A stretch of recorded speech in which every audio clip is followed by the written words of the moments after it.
Assalamualaikum warahmatullahi wabarakatuh.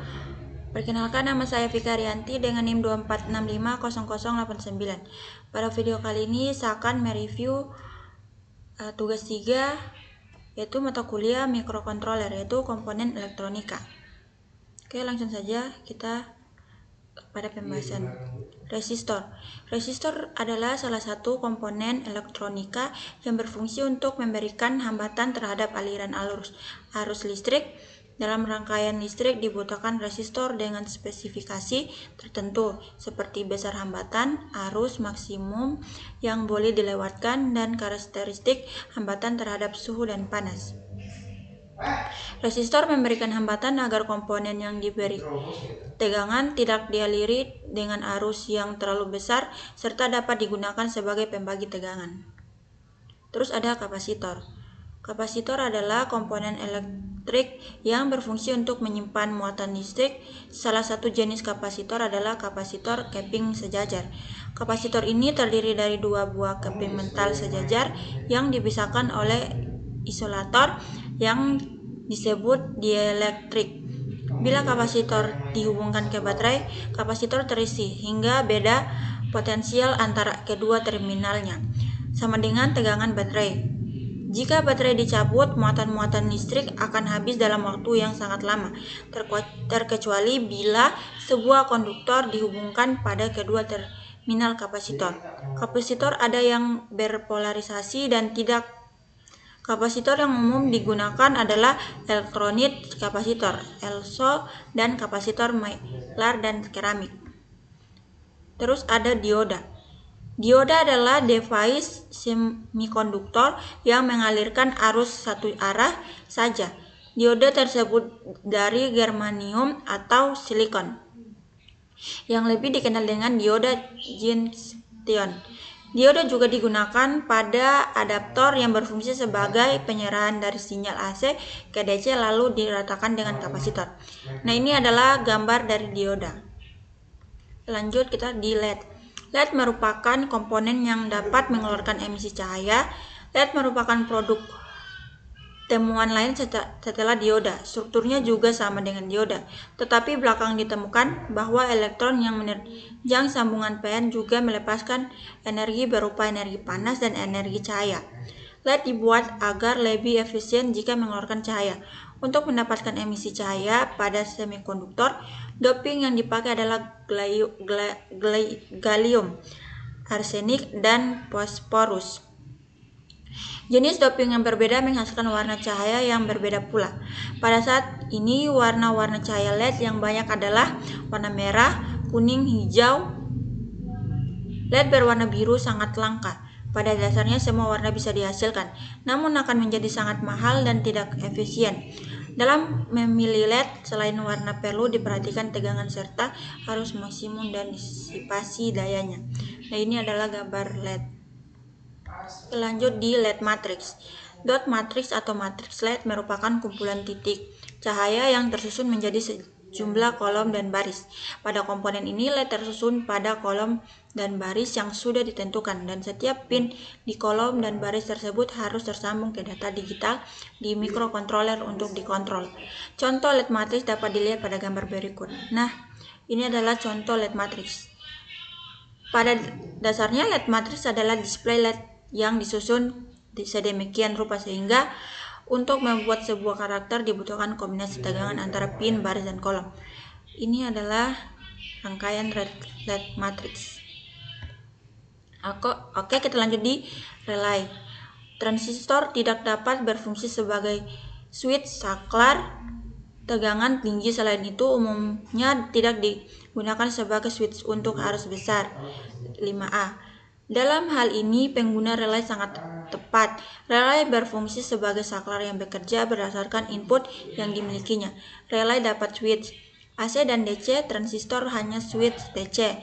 Kekurangan relay adalah ukurannya jauh lebih besar daripada resistor. Ini adalah bentuk relay, simbol relay, dan normal open. Lanjut di transistor. Transistor bipolar biasanya digunakan sebagai saklar elektronik. dan penguat pada rangkaian elektronika digital. Transistor memiliki 3 terminal. Transistor biasanya dibuat dari bahan silikon atau germanium. 3 kaki yang berlarian membentuk transistor. Bipolar adalah emitor, basis, dan menjadi jenis NPN atau PNP yang menjadi suatu sebagai 3 kaki transistor. Ini adalah gambar berbagai transistor NEP dan PNP. Rangkaian standar transistor dengan input tegangan pin dan cara pemberian tegangan sebagai penguat ditunjuk ini. Oke, langsung saja kita ke LDR.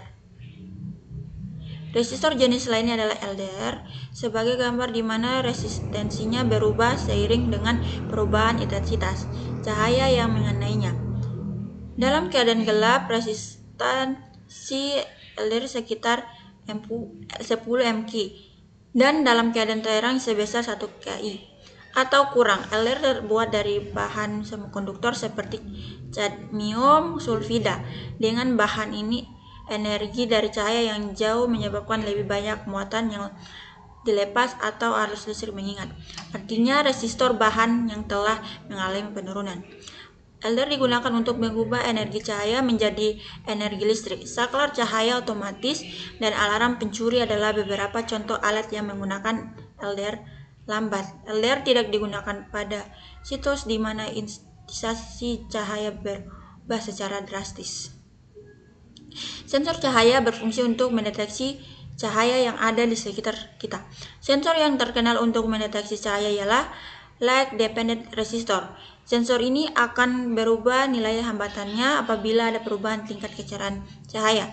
Prinsip ini ialah yang akan kita gunakan untuk mengaktifkan transistor dapat menggerakkan motor DC mirip dengan diamond pada mainan mobil anak-anak. Perubahan nilai hambatan pada LDR tersebut akan menyebabkan perubahan benda tegangan pada input basis transistor sehingga akan mengaktifkan nonaktif transistor. Penerapan lain dari resistor lain adalah pada alarm pencuri. Nah, ini adalah simbol LDR bentuknya. Oke, lanjut kita ke foto transistor. Komponen ini sering digunakan untuk sensor garis pada robot pengikut garis line flowers. Perhatikan karakteristik spektur cahaya sebagai berikut. Infrared memiliki sifat yang sama dengan transistor, yaitu menghasilkan kondisi cut off dan saturasi. Perbedaannya ialah bila mana pada transistor kondisi cut off terjadi saat tidak ada arus yang mengalir melalui basis emitor, dan kondisi saturasi terjadi saat ada arus mengalir melalui basis emitor. Maka ada fotosistor. Kondisi cut off terjadi saat tidak ada cahaya infrared yang diterima, dan kondisi saturasi terjadi saat ada cahaya infrared yang diterima seperti ditunjukkan. Nah, ini adalah gambar spektur cahaya dan respons manusia. Ini fototransistor.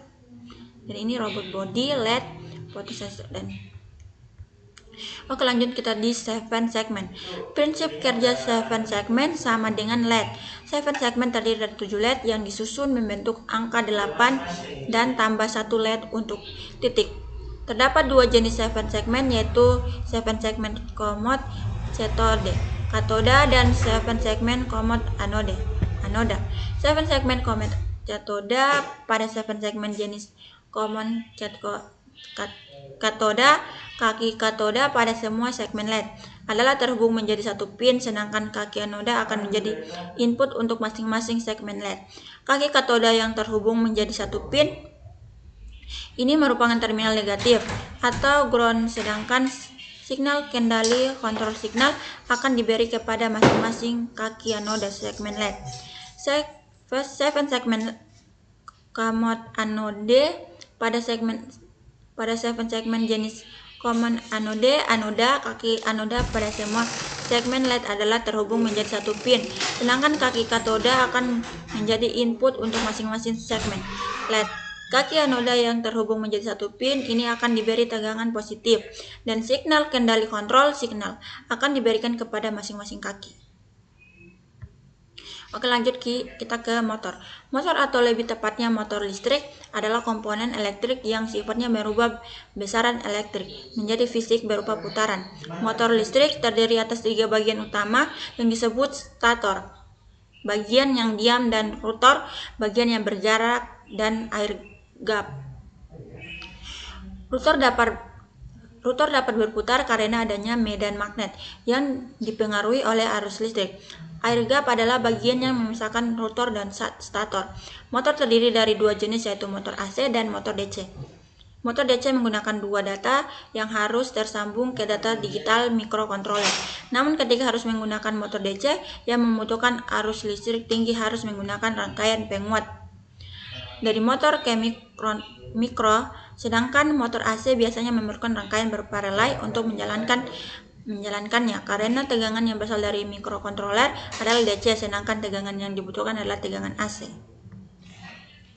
Oke, kita masuk di buzzer.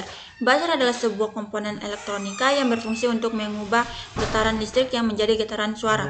Pada dasarnya, prinsip kerja buzzer hampir sama dengan loudspeaker. Jadi, buzzer juga terdiri dari kumparan yang terpasang pada diafragma, dan kemudian kumparan tersebut dialiri arus sehingga menjadi elektromagnet.